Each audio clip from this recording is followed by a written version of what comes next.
دیکھو جان بوجھ کر اگر کسی نے بالغ لڑکے یا لڑکی نے جب بالغ ہو گیا اس کے بعد کسی نے رمضان کا روزہ چھوڑا تو کبیرہ گناہ ہے، ایک روزہ کرنا پڑے گا اور ساری زندگی اس روزے کی تلافی اب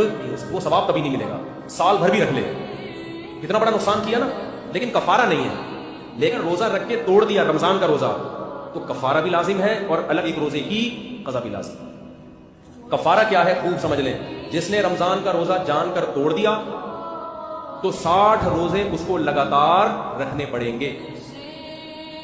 ایک دن بھی اگر ناغا ہو گیا، ایک دن بھی چاہے بیماری کی وجہ سے ناغا ہوا ہو تو پھر نئے سرے سے 60 دوبارہ رکھنے پڑیں گے۔ 59 روزے رکھ لیے تھے، 59 کے بعد طبیعت خراب ہو گئی،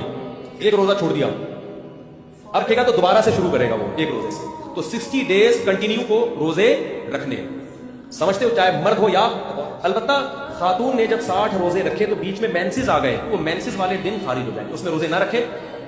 تو جیسے ہی ختم ہوتے ہیں فوراً رکھنا شروع کر دے، جتنے باقی رہ گئے تھے وہ کمپلیٹ کر دیں۔ ایک بھی اگر اس نے